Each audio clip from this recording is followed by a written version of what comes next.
Hola, buenas tardes. Bueno, voy a hacer el vídeo de la quinta parte ya sobre Crimen y Castigo.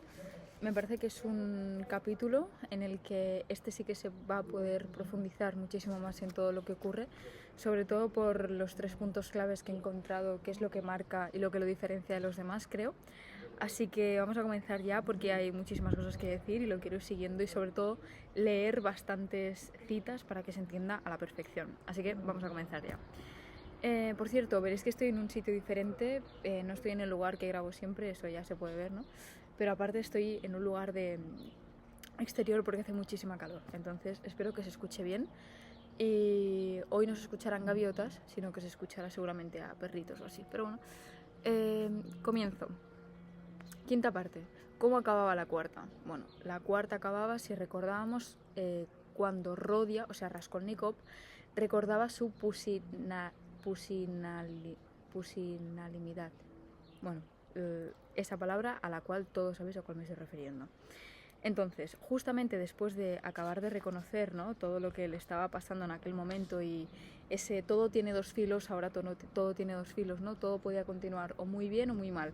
Es cuando comienza la quinta parte. ¿Y de qué habla la quinta parte? Ese capítulo primero, ¿no? Tiene 5 capítulos esta quinta parte, ¿vale? Entonces, capítulo primero. ¿De qué trata esto? Vale, pues en la primera parte, el primer capítulo, se ve como Luzhin, o sea, el que iba a ser el marido de Dunia, la hermana de Rodia, quiere intentar arreglar las cosas con su madre y con Dunia por, si os acordáis, aquel enredo, aquella confusión, pero que en realidad no había sido confusión, en realidad había sido la verdadera cara de Luzhin, dada a conocer de una manera totalmente, vamos, diríamos, impecable, en su manera completamente real, ¿no? Pues es aquí cuando él quiere intentar arreglarlo y se ve en diferentes ocasiones diciendo, ¿no se podía intentar algo todavía? O, por ejemplo, algo como que quería intentar buscar otra novia o, bueno, algo así. Es como que siempre estaba intentando bueno, intentando convencerse a sí mismo de que eso se podía arreglar, se podría arreglar. Obviamente no lo consigue y como venganza, diríamos, ¿vale? Dice en un primer momento, si os acordáis, también esto tiene relación, ¿vale? O sea, si no sabéis, este capítulo creo que es fundamental haberse visto los demás vídeos o haberse leído el libro para poder entenderlo, porque continuamente haré referencias a cosas que en este vídeo no he dicho porque ya están dichas, ¿vale? Pero hago esta primera referencia. En el anterior vídeo, si os acordáis, que ya Caterina había dado por entendido que se iba a celebrar el entierro de Marmelov, el señor que murió por los caballos atropellados y que Rodia pagó esos 10 rublos para que se pudiese dar... Vale. Pues Luzhin, en este caso, a que había sido invitado a este entierro, dice en un primer momento que no va a ir, que ya veremos esto cómo cambia y en realidad es lo fundamental de este quinto capítulo, pero pues su venganza, ¿no?, se dará en el funeral de Marmelov, ¿vale? Que en un primer momento dice que no viene, pero luego ya lo veremos cómo se desenvuelve esta puesta a prueba de lo malo que puede llegar a ser, ¿vale? Entonces, aquí también en este primer capítulo vemos esas preparaciones que tiene Caterina en el entierro, ¿vale? Sobre todo también ese dinero que le había dado Rodia, de qué manera lo utiliza. Solamente veremos perfectamente que lo hace para aparentar, ¿vale? Para intentar dar a entender que no tiene menos que el resto, ¿vale? Sobre todo también porque, si os acordáis, los niños a los que tiene que mantener, ¿no?, que son sus hijastros, Sonia es su hijastra y después los otros dos también. Entonces, pues bueno, es un sinfín de cosas que veremos que todo lo hacen para aparentar y en muchísimas conversaciones queda esto expuesto. Pero bueno, Caterina tendrá más importancia, mucha más importancia, ¿no?, que al final es primordial en este quinto capítulo, mucho más hacia adelante. Pero bueno, aquí después de esta primera parte del primer capítulo dentro de la quinta parte, muchas partes aquí, es... ostras, vaya araña que hay aquí. Bueno, voy a apartar esto un poco. Ya está. Se nos presenta de una manera mucho más fuerte el personaje de Andrei Semyonovich. ¿Que quién es? Es el compañero de cuarto de Luzhin, de cuarto, de piso, como lo queramos entender, ¿vale? Que en un primer momento se dice de este hombre que es muy bondadoso, que es incluso, que tiene un corazón muy bueno, pero que de bueno puede parecer incluso ridículo, ¿vale? Veremos, bueno, yo para mí esta primera descripción más solamente de su personalidad, esto tiene un nombre, etopeya, no sé, bueno, perdón. Lo que quiero decir es que solamente se nos presenta su personalidad. Y yo, como veremos más hacia adelante, esta descripción de este personaje no tiene nada que ver en realidad a cómo actúa, ya que en un primer momento veremos cómo se sobrepone, ¿no?, a lo que tenemos como, o sea, lo que entendíamos del personaje de Luzhin, a cómo lo llegamos a entender después de la aparición de este personaje. ¿Por qué? Porque, como digo, este personaje se nos puede presentar como incluso, como digo, ridículo, ¿vale? Pero no es del todo cierto para mí, como lo dice. ¿Por qué? Dentro con este personaje se nos presenta una situación, ¿vale? Y es que justamente ellos están hablando, ¿vale? Y a partir de ahí es cuando, o sea, Luzhin y Andrei están hablando, ¿vale? Están teniendo como una pequeña discusión, ¿vale? O sea, realmente ya llevaba bastante tiempo Andrei teniendo esa repulsión hacia Luzhin, pero no la estaba mostrando tanto, pero ya se estaba comenzando a hartar. Entonces, yo creo que esta situación tiene mucho que ver y solamente se nos presenta ahora. ¿Por qué? Porque aquí es cuando nos explica la situación que se da con Sonia y Luzhin. Y es que Sonia va a ver a Luzhin a su casa, y ella entra y lo primero que ve es como Luzhin, como Luzhin está ordenando una cantidad de dinero muy grande, cosa que esta cantidad de dinero le sorprende a Andrei, pero no lo hace de manera evidente, ¿vale? ¿Por qué? Porque sabe perfectamente qué es lo que busca Luzhin. Provocar, ¿no?, esa exaltación por ver tanto dinero en cualquier lugar, ¿no? Pues eso también es lo que busca el propio Luzhin con Sonia, ¿vale? ¿Qué pasa? Esta se queda como parada, de hecho en la misma narración no lo explica, y miró el fajo de billetes, pero luego volvió la mirada enseguida hacia Luzhin y continuaron hablando. ¿Y por qué la ha mandado a llamar Luzhin a Sonia? Pues justamente porque sabe que se encuentra en una situación muy mala, ¿vale? Y aquí puede parecer que Luzhin se nos presente como más bondadoso, pero ya veremos que esto no es así. ¿Por qué? Porque es ahora cuando coge y comienzan a hablar sobre que le podría dar como unas pagas, ¿no?, o algo así, y Sonia como que lo rechaza, ¿no? Pero lo que sí acepta es un billete de 10 rublos, ¿vale? Y Luzhin se lo da, ¿vale? ¿Y por qué se lo da a ella? Porque sabe que si se lo da a Caterina, ¿no?, que es la madre, ¿no?, quien reparte todo ese dinero entre la familia, no se lo da a ella porque sabe que lo va a derrochar, ¿vale?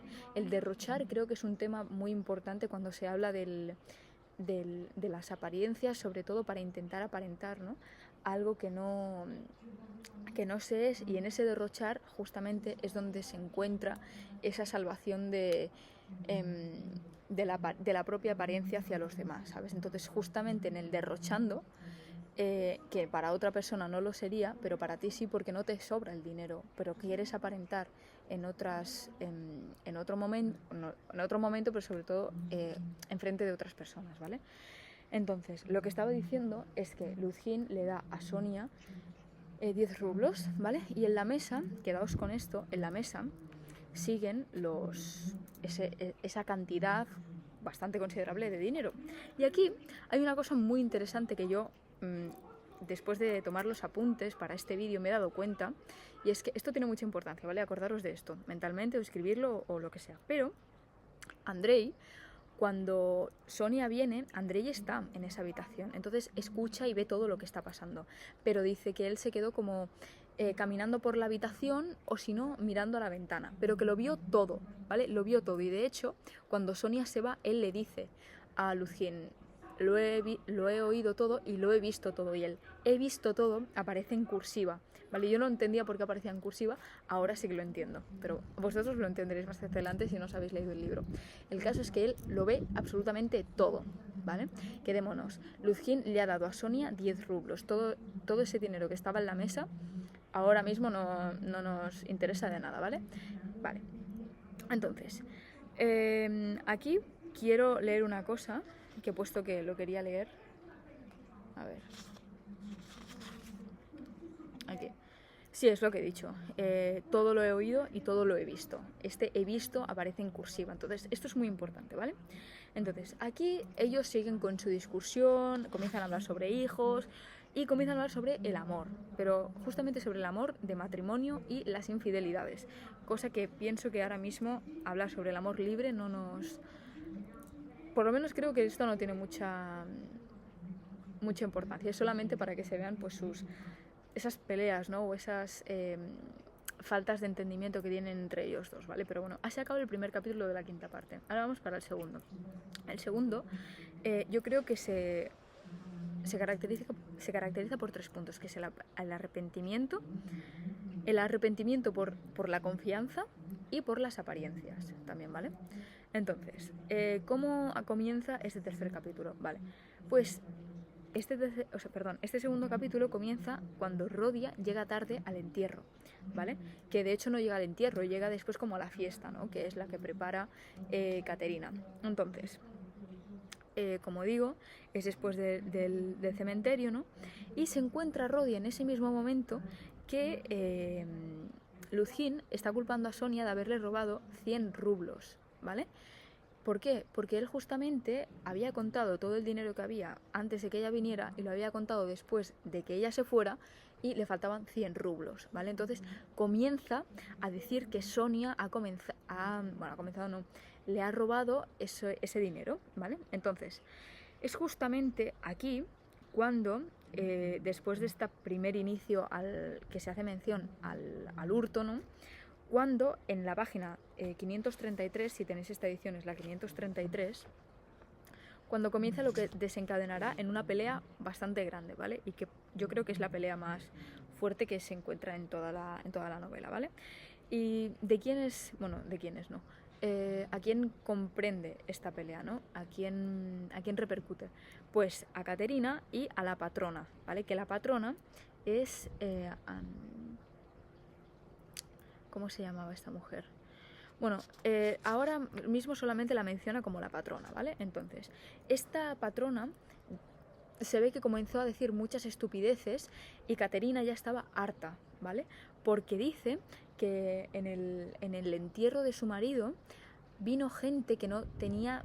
O sea, que no tendrían por qué haber estado allí y se arrepiente de ese dinero que ha gastado por esos preparativos, ¿no? Tan costosos y tan derrochadores, podríamos decir, porque para su condición es derrochar, y lo dice así.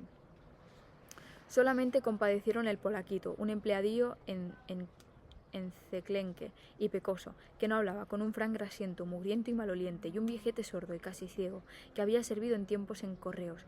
Y bueno, y comienza a hablar sobre todas las personas totalmente alienas a la situación y que no tienen nada que ver con su marido y que no pintan nada allí, ¿vale? Entonces aquí, como ella ya está totalmente harta, digamos, es aquí cuando la patrona, ¿vale?, dice que todo esto tiene culpa, o sea, toda la culpa la tiene la patrona. ¿Por qué? Porque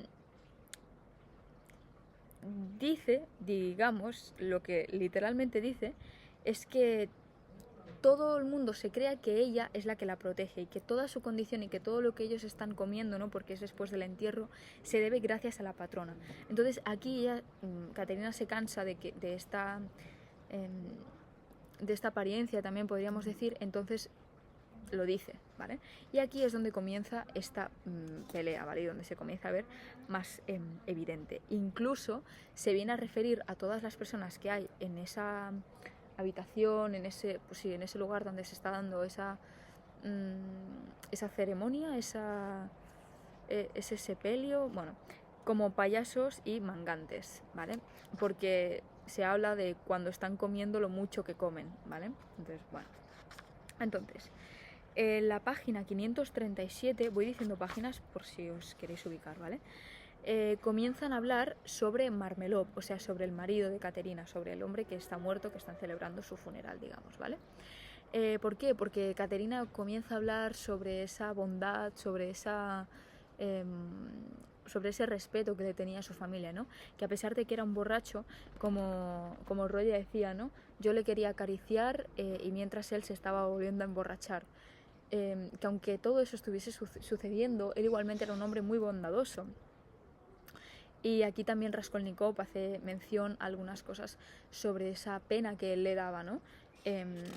Aquí es como que hace una tregua a esa pelea que luego continuará, ¿vale?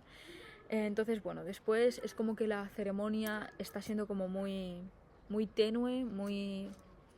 que no tiene cuerpo, y es aquí, que esto no tiene para mí mucha importancia, pero bueno, lo comento por si alguien cree que tiene algún simbolismo o algún tipo de significado que pueda ser relevante, y es que Caterina, como ve que no está pasando, no es que no esté pasando nada, ella no quiere que pase nada, pienso yo, ella lo único que quiere es recordar a su marido y que no se la echen encima por lo que ella es, ¿no? Por su situación, que creo que es por lo que la gente de hecho ha venido, para ver cómo hace frente a esta situación tan difícil, ¿no? De llevar, que es lo que a mí más me sorprende.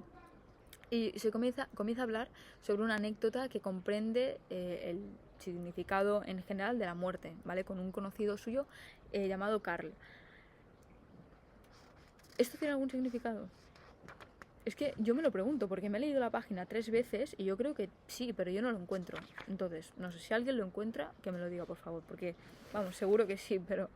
Entonces, aquí, a partir de la página 541, comienza otra vez esa pelea, ¿vale? Entre Caterina y la patrona, que se llama Amalia. Aquí me lo he apuntado y ahora lo digo. Que se llama Amalia, ¿vale? ¿Por qué? Porque otra vez se cansa de todas esas... estupideces que está diciendo Amalia, y aquí Amalia ya se harta, digamos, y comienza a hablar sobre que ella es como una delincuente, ¿no? Porque le debe dinero de lloguer, del lugar en donde vive, le debe dinero de la casa, ¿vale? Porque ella es la patrona, exacto, le debe dinero por el cuarto.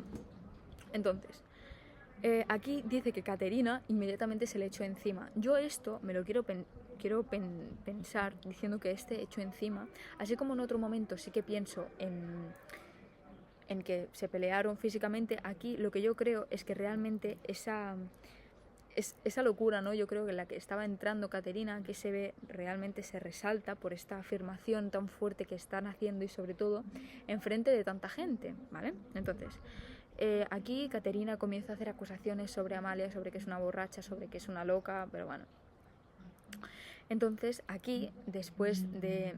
comienzan a hablar una descripción de cómo está siendo la pelea, y aquí hay una descripción que me parece muy interesante, y es que Amalia, por esta pelea tan fuerte, ¿no? que se está dando de manera que yo creo que nadie se esperaba, o quizás sí, quizás era la intención de Amalia al venir a ese entierro, pero bueno. Yo creo que la intención de Amalia, después de dar el puñetazo en la mesa, que es lo que iba a decir ahora, porque da un puñetazo en la mesa ya harta, digamos, comienza a intentar cambiar la opinión de la gente sobre quién es Caterina, ¿vale?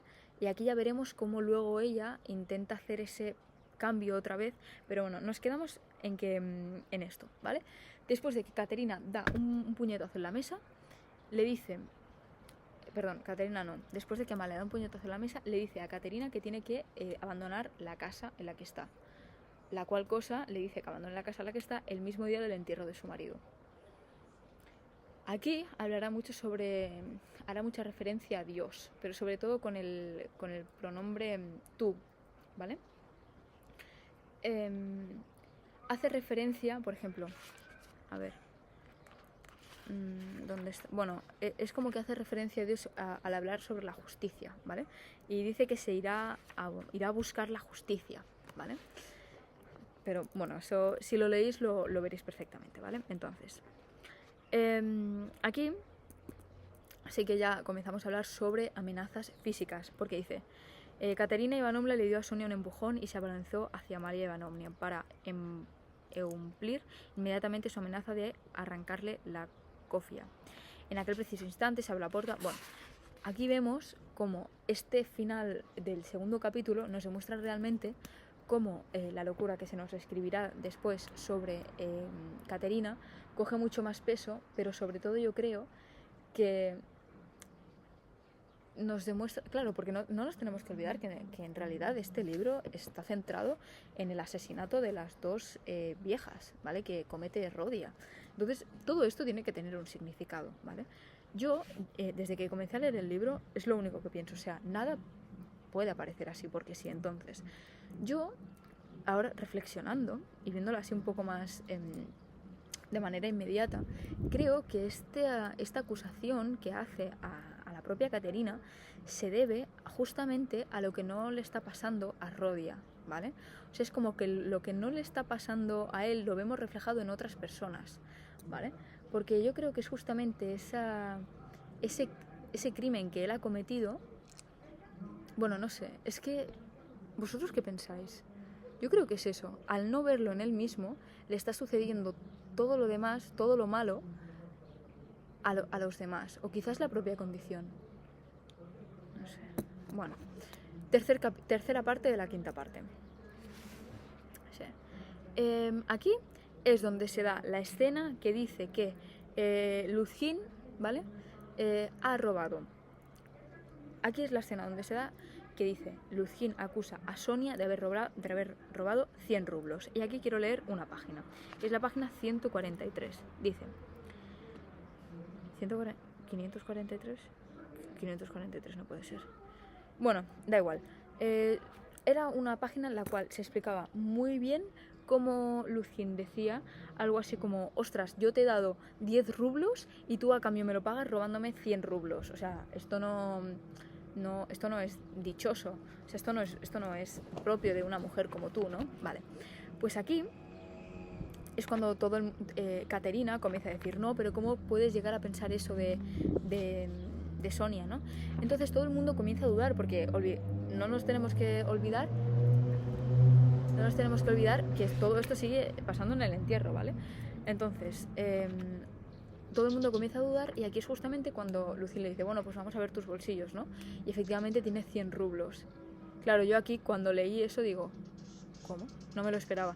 Pero tampoco me lo creía mucho, digo, no puede ser que esto acabe así. Pues efectivamente, antes de contar cómo el desenlace de esto, explicar que cuando esto pasa, cuando aparecen estos 100 rublos del bolsillo de Sonia, Katerina, que es la madrastra, se comporta de una manera muy amorosa, ¿vale? Con ella. De hecho, es como que la abraza, le da muchos besos, la soba mucho como protegiéndola. Y esto tiene mucha importancia también, ya veremos luego por qué. El caso es que Luzhin dice que ha sido la miseria la que se ha apoderado de Sonia y la que le ha hecho actuar de esa manera. Que es lo mismo, ¿vale? Vale, ya estoy entendiendo. Que es lo mismo por lo que le pasa a Rodia, por lo que mata, ¿vale? Porque en un primer momento, esto ya lo veremos, ¿vale? Pero cuando él habla sobre por qué ha matado, él no lo hace en un primer momento, aunque pueda parecer por el dinero. Él mata para él mismo. ¿Os acordáis ese texto que le escribió para un periódico, ¿no? de Napoleón, de que algunos se les da el poder y lo tienen que coger, o sea, solamente se les da el poder a aquellos que lo van a saber coger, ¿no? Pues él habla sobre ese querer ser Napoleón, ¿no? Ese poder llegar a serlo, ese quizás podría llegar, ¿no? Pero esto tiene que ver, ¿por qué? Porque en realidad él sabe que no lo va a conseguir. Entonces es esa miseria también lo que le está pasando a él, ¿vale? Esto Sonia y Rodia comparten muchas similitudes, aunque de una manera totalmente diferentes entre sí, pero que al final el último significado viene a ser el mismo, ¿vale? Entonces, ¿qué pasa? Todo esto cambia cuando aparece el que ha aparecido antes, que es Andrei, que es el compañero de cuarto de Luzhin, y lo cuenta todo, porque ¿os acordáis cuando os he dicho que tenía mucha importancia el todo lo vio, todo lo he visto en cursiva? Pues esto aquí es donde tiene importancia. ¿Por qué? Porque aparece, o sea, entra en escena Andrei y lo cuenta todo. Esto lo cuenta en la página 553, ¿vale? y dice, lo voy a leer, ¿vale? Figúrese ustedes que fue él mismo quien por su propia mano le dio ese billete de 100 rublios a Sofía. Lo vio muy bien, soy testigo de ello, lo declararé así ante los jueces. Él, repetía, dirigiéndose a todos en general y a cada uno en particular. Entonces, aquí es cuando Luzgino obviamente se vuelve en contra de estas acusaciones, ¿no?, que se están acometiendo ahora contra él, y al final se acaba creyendo a Andrei y dice que declarará lo que tenga que declarar en frente de cualquier persona, ¿vale? Entonces, aquí me parece que es interesante comentar el término de la justicia y sobre todo la importancia que le da Caterina, ¿vale? ¿Por qué? Porque Sí. Aquí se habla sobre diferentes tipos de acusaciones, ¿vale? Y como digo, el término de la justicia tiene que ver justamente por cómo hace referencia a Caterina, ¿vale? Quiero leer un par de preguntas que ella lanza al aire para que lo entendáis. Señor, gritó de pronto echando fuego por los ojos, ¿es que no existe la justicia? ¿A quién defenderás tú si no nos defiendes a nosotros huérfanos? Tú lo pone en mayúscula porque no se refiere a ningún tú de ninguna persona, sino a Dios, ¿vale? Como pasó en la tercera parte con Sonia, ¿vale? Pero ya lo veremos, hay en el mundo jueces y justicias, a ellos iré. Entonces, aquí, ¿vale?, es cuando comienza esa, podríamos decir, locura de Caterina, ¿vale? Justamente por buscar eso, la propia justicia, ¿vale? Aquí es donde acaba la tercera parte del quinto capítulo. Entonces, la cuarta parte del quinto capítulo comienza, no sé si acordáis que Rodia quería explicarle a Sonia, si la volvía a ver otra vez, que había matado él a Lizbeta, ¿vale?, a la vieja prestamista, ¿vale? Pues se lo cuenta, pero antes de contárselo pasan una serie de cosas, y es que no se lo cuenta de manera directa, sino que lo hace muy suavemente, podría decir yo al principio, de una manera muy sofisticada. O sea, no le dice he sido yo, sino que le hace llegar a entender por palabras que no son, incluso diría, confusas. Es la propia Sonia la que llega a la conclusión. ¿Por qué? Porque dice...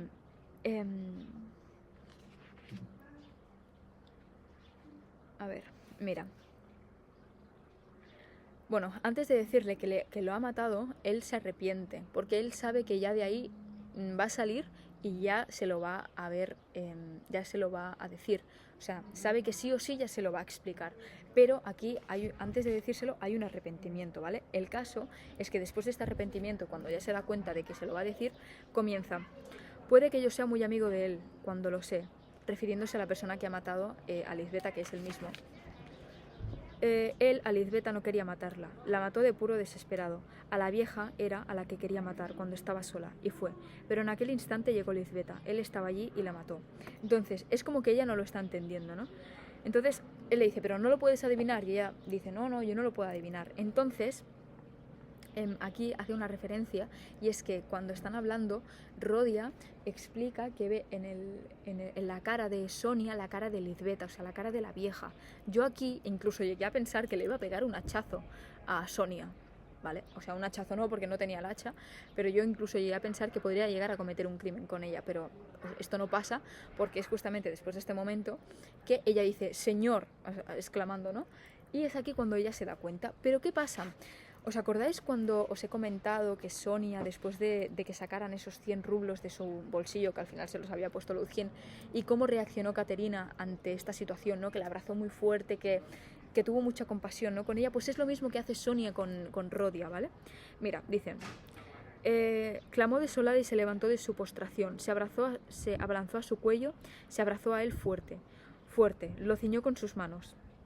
Entonces... esto obviamente a Rodia le extraña muchísimo y dices, me abrazas y me besas cuando acabo de decirte eso. Eso lo pone en cursiva, o sea, eso se refiere a cometido el asesinato, ¿no? Entonces aquí aparece el término de abandono, que es muy importante porque hace referencia muchas veces al abandono y a que si Sonia en algún momento le abandonará. Y obviamente Sonia le dice que no, que nunca va a hacer eso, que a ninguna parte, que no es aquí. Después de esto, cuando él comienza a hablar y ella percibe en ese tono de voz al asesino que realmente es, ¿vale? Pero esto vemos como lo deja pasar y llega a pensar que él ha matado por hambre, ¿vale? Por no tener suficiente dinero, ¿no? Que le mandaban su familia, y así, que ha matado por hambre. Pero Rodia le dice que no lo ha matado que no las mató por eso, sino porque él mató para sí mismo, porque él quería llegar a saber si podía ser un Napoleón, ¿no? Aquí dice, yo quería ser un Napoleón, por eso maté. Vaya, ¿comprendes ahora? Sonia no comprende nada de Napoleones, ni gente que puede coger el poder y utilizarlo, ni gente superior, y gente... No entiende nada de eso. Lo único que entiende es que ha matado y que le duele muchísimo ese hecho, porque sabe que ahora es un desdichado como ella, que ha vendido su cuerpo, o sea, que ha cometido actos inmorales, que los actos inmorales es a la referencia que hacen entre las dos actuaciones que ellos tienen, ¿no? Entonces, aquí...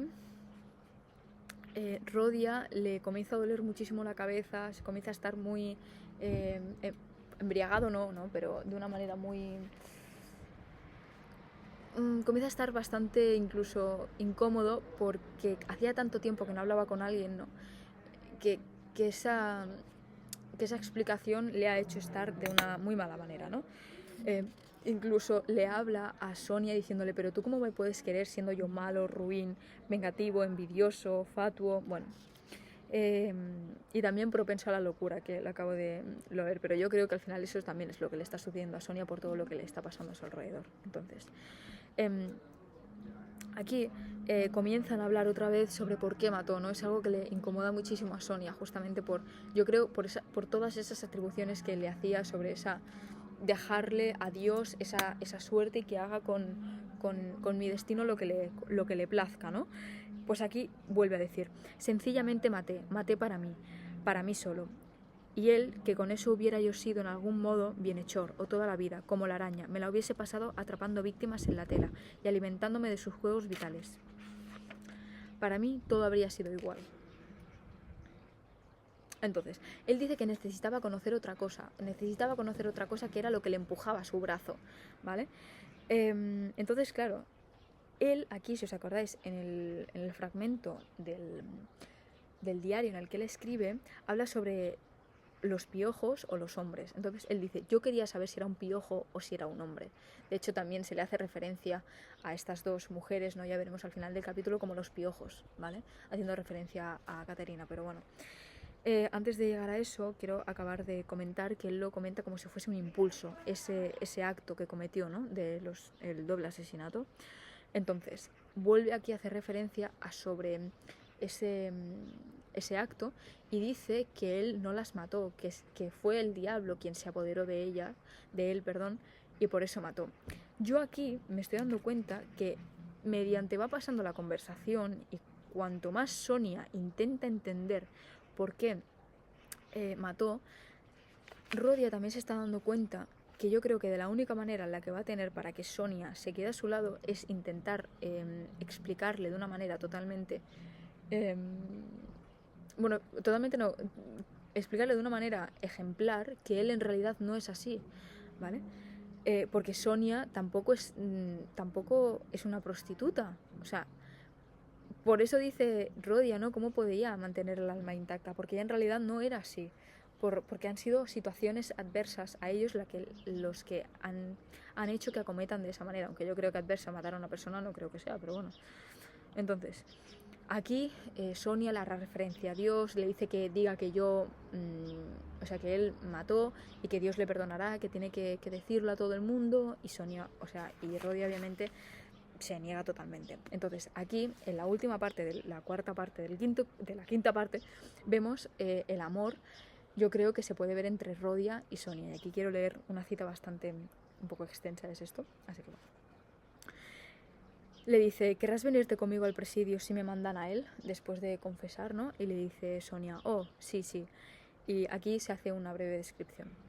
Estaban los dos sentados, uno junto al otro, tristes y extenuados, como lanzados después de una borrasca, a una orilla desierta. Él miraba a Sonia y sentía cuánto amor había en ella, y, cosa rara, de pronto se le hizo pesado y doloroso el que tanto lo amase. Sí, era un sentimiento extraño y espantoso. Bueno, hay más, pero solamente quiero leer esto, ¿vale? Entonces, a partir de aquí, la última frase que yo creo que es la culmen, ¿no? de este incluso atravesar todo este crimen, ¿no? Después de haberlo acometido, es la frase de juntos los dos sufriremos, juntos llevaremos la cruz, ¿vale?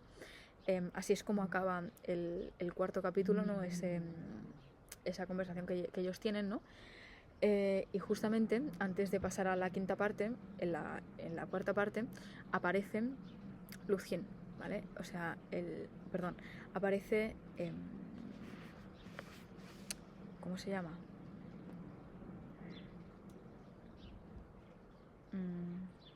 Bueno, el amigo de Luzhin, el que era su compañero. ¿Dónde está? Andrei, aparece Andrei, ¿vale? Entonces, ¿por qué aparece Andrei? Bueno, porque después de haber de hablar de toda esa justicia, ¿no? que sentía que tenía que recobrar Caterina, ¿vale? Entra Luzhin, o sea, entra el amigo de Luzhin. ¿Por qué? Porque va a avisar a Sonia de que su madre está muy alarmada, ¿vale? De que se está volviendo completamente loca, ¿vale? Y justamente aquí es cuando Rodia se va a ver a su hermana Dunia, ¿vale? No nos olvidemos de Dunia. ¿Por qué? Él piensa en explicarle el asesinato, ¿vale? Pero no lo hace porque Dunia le pone a hablar.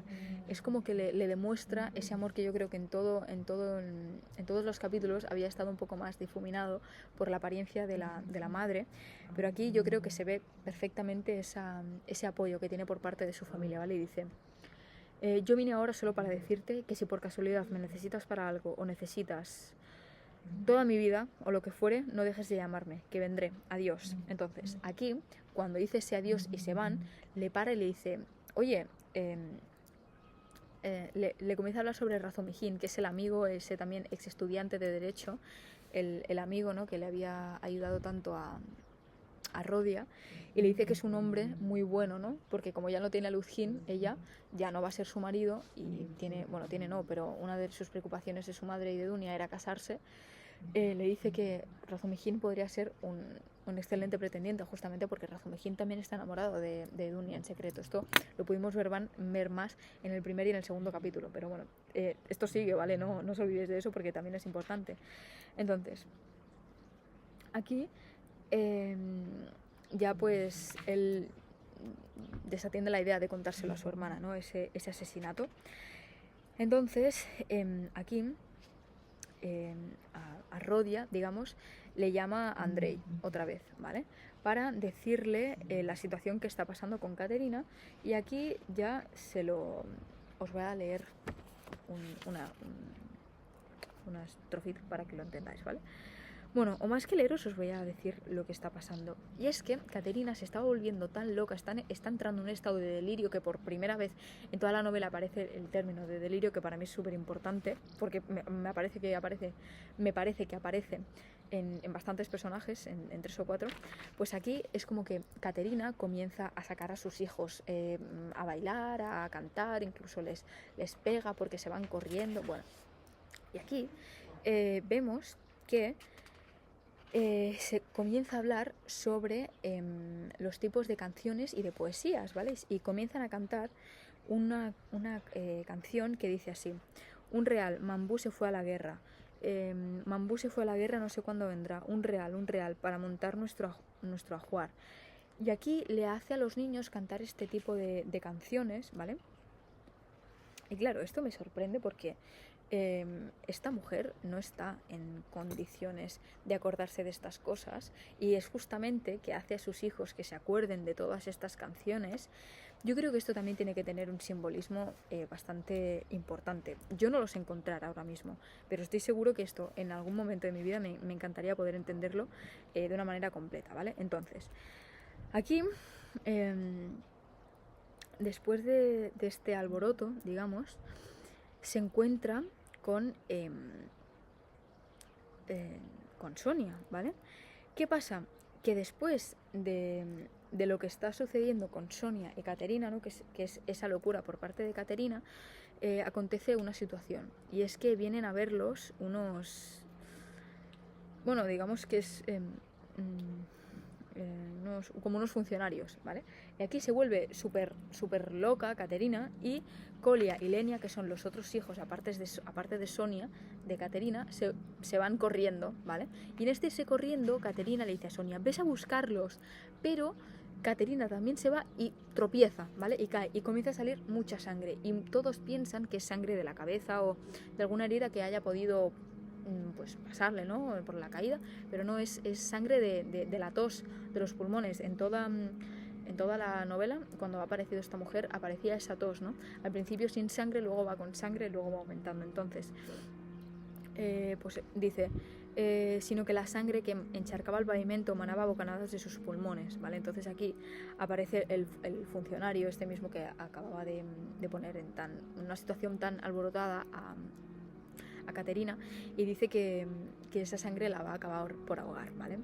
Entonces, después de esta situación, intenta recobrar esa tranquilidad Caterina, incluso podríamos decir que consiguió un poco más de tranquilidad, pero nunca se deja de preocupar por dónde están los niños a los cuales muchas veces se refiere a ellos como huérfanos, ¿vale? Porque sabe perfectamente que su situación es incontrolable y que va a acabar por fallecer, ¿vale? Entonces, aquí Caterina ya sabe que va a morir y le dice a Sonia, tómalos de una mano a otra, que para mí ya basta, se acabó el baile, acostadme, dejadme siquiera morir en paz, ¿vale? Vemos como esa búsqueda por la justicia no ha dado resultado, y que justamente yo creo que su justicia, ¿no? Su búsqueda es justamente esa, la propia muerte, ¿vale? Su propio fin, ¿vale? Entonces, aquí se habla de su muerte, ¿no? Antes de morir, rememorando esos momentos de Marmelov y ella, haciendo referencia a las canciones. Y es que las canciones que cantan seguramente también tengan un simbolismo, como he dicho, muy fuerte, sobre, pues eso, ¿no? Marbu se va a la guerra, no sé cuándo volverá. Yo creo que ese no volverá tiene mucha referencia con los huérfanos y sobre todo con Sonia, ¿no? Por esos actos inmorales que está cometiendo y que no van a retroceder, no van a desaparecer de lo que ha sido su vida, ¿no? De un momento para otro. Entonces, su última palabra, ¿vale? de Caterina es revienta, ¿vale? Dice, basta, ya es tiempo, adiós pobrecilla. Deslomaron a la jaca, revienta. Lanzó un hondo suspiro y expiró. Y aquí muere, ¿vale? Todos aquí comienzan a llorar. Colia y Lenia, sin entender muy bien lo que está pasando, se cogen a Sonia, ¿vale? Entonces aquí hace una referencia y dice que Raskolnikov lo vio todo, ¿vale?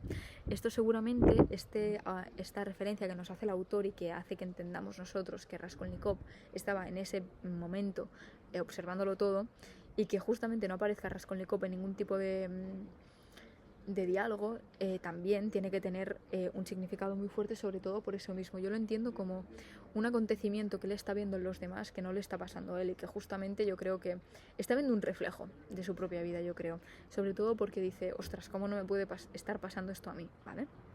Entonces, aquí ya al final se comienza, entra en escena Svidrigailov, ¿vale? Y le hace referencia a Rodia que él va a pagar el funeral de Caterina, que no se tiene que preocupar por el dinero, como lo hizo con Marmelov, que bueno. Y aquí Rodia se sorprende por la generosidad que este está teniendo, y hace la referencia, si os acordáis, del piojo y de los humanos, ¿vale? Pues dice, mire usted, no era ningún piojo aquella Caterina, y señaló con el dedo al rincón donde ella era muerta, como cualquiera bejuca prestamista, o sea, como sí lo eran aquellas, ¿vale? Entonces, aquí vemos como podemos sospechar que Svidrigailov tiene sospechas de algo que haya podido hacer Rodia. Esto es el problema que ahora tiene Rodia, y dice, Lo último que dice es, ya verá usted cómo se puede tratar conmigo. Yo creo que este hombre sabe realmente todo lo que está pasando, la conversación que ha tenido con Sonia, pero que se está mostrando de una manera mucho más tenue y no tan agresivo, ¿vale? Yo creo que es justamente porque ha visto cómo acontece Rodia en esos ataques de locura, ¿no? De no saber qué hacer, ¿vale? Entonces, así es como acaba la quinta parte, ¿vale? Solamente queda una parte. Yo pensaba que iba a ser mucho más de contenido, no iba a contar tantas historias entre medias, sino que se iba a centrar en la historia de Rodia. Entonces, creo que se tendría que hacer un análisis sobre los símbolos que aparecen solamente en estos últimos 2 capítulos, porque no puede ser, o sea, solamente queda una parte. Se tiene que dar a conocer lo que ha hecho, ¿no? Lo que yo estoy pensando es que esto puede desencadenar en el suicidio, porque es lo que le está diciendo a Sonia, no me parece de alguien cuerdo, bueno, no sé. Entonces, quinta parte, queda esto del libro, a ver qué tal. ¿Vosotros qué teorías tenéis? Yo, desde que lo comencé a leer, es que estoy todo el día pensando en esto. Estoy entrenando, estoy haciendo cualquier cosa y tengo a todo el rato a Rodia en la cabeza pensando en realmente qué va a hacer. No sé, ¿vosotros qué pensáis? Bueno, ya está. Espero que os hayáis entretenido. Sé que ha sido una chapa bastante heavy, pero es que es un capítulo en el que pasan muchísimas cosas y sobre todo yo creo que se basa en 2 cosas primordiales. Yo creo que en el arrepentimiento, y yo creo incluso que también podría ser un reflejo, ¿eh? Todo lo que le ha pasado a Caterina, todo lo que le ha pasado a Sonia, toda esa desconfianza, es que tiene que tener un sentido que yo no se lo sé encontrar ahora mismo. Esa parte más esotérica, no sé, ¿vosotros qué pensáis? Ya lo digo, yo realmente comento esto, pero seguramente vosotros tengáis más idea que yo, ¿eh? Así que bueno, como he dicho, espero que os haya entretenido. Voy a intentar seguir grabando más vídeos sobre el libro de Ortega y Gasset y bueno, que vaya genial. Espero que lo hayáis disfrutado y ya está, hasta la próxima.